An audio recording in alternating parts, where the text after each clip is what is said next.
এবং উনি একজন সিম্পল, আমি আমার জীবন দশায় তো আমি এরকম প্রাইম মিনিস্টার দেখিনি। এত সিম্পল পৃথিবীর কোথাও আছে কিনা এরকম আমি জানি না, এত সিম্পলিসিটি লাইফ উনি লিড করতেছে। আমাদের মাননীয় প্রধানমন্ত্রী কি চমক দেখিয়েছে আলহামদুলিল্লাহ বাংলাদেশকে।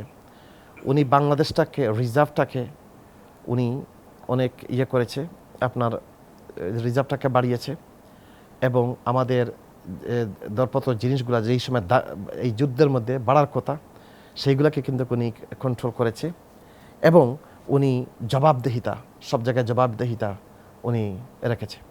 এবং উনি একজন সিম্পল, আমি আমার জীবন দশায় তো আমি এরকম প্রাইম মিনিস্টার দেখিনি। এত সিম্পল পৃথিবীর কোথাও আছে কিনা এরকম আমি জানি না, এত সিম্পলিসিটি লাইফ উনি লিড করতেছে। বাংলাদেশটাকে অনেক সামনে নিয়ে যাওয়ার ওনার একটা ভিশনারি চিন্তাভাবনা আমি দেখতে পাচ্ছি। তো আমি মনে করি এই মুহূর্তে সবচেয়ে বড় যে জিনিসটা হচ্ছে আমাদের বাংলাদেশি মানুষের ঐক্য, দল মত নির্বিশেষে আমাদের ঐক্য দরকার এবং আমাদের প্রধানমন্ত্রীর হাতটাকে শক্ত করা দরকার, যেন আমরা এই দেশটাকে মানে একটা মানে একটা একটা ওয়েলথি নেশন আমরা করতে পারি। আমাদের দরকার এই মুহূর্তে আমাদের দেখেন, আমরা অনেক তো পলিটিক্স দেখছি বাংলাদেশে। আমরা 5 আগস্টের পরে অনেক কিছু আমরা দেখেছি, 5 আগস্টের আগ পর্যন্ত।